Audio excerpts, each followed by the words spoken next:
Hello everyone, in this video I'll be doing a review of the Starbucks Lemon Loaf. So, this right here is the Lemon Loaf.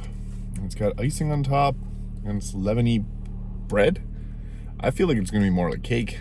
I've never had Lemon Loaf before, but I'm assuming this is going to be very cake-like because bread doesn't normally have icing on it. So, I'm going to get right into this because I'm curious.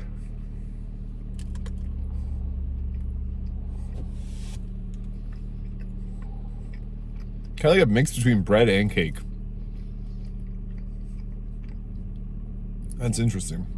It's really sweet. The icing's nice. I wish there was icing all the way around it, because I feel like this might be dry a little bit, but it is really nice and sweet, so that's cool.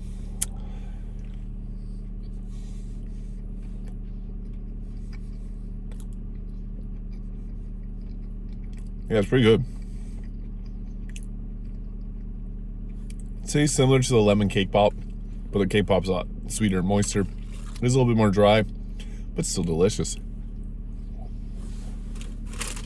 Give me my last bite there.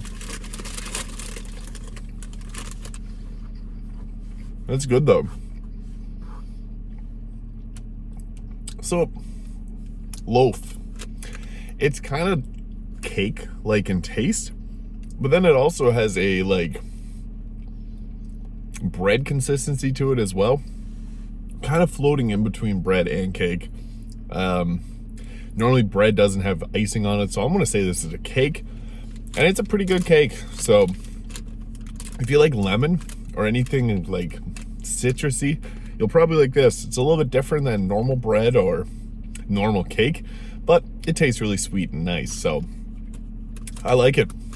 So I'd give the Starbucks Lemon Loaf a 7.5 out of 10. It's really sweet, tastes like cake, lemony cake, and it's got nice icing on it, which is my favorite part of it.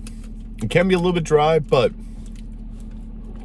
it's not too bad. And if you're going to Starbucks, you're probably going to drink too, so the dryness isn't going to really be too much of a big deal. So yeah, thank you for watching. If you enjoy this video, please hit the like and subscribe button below, and I'll see you in the next video.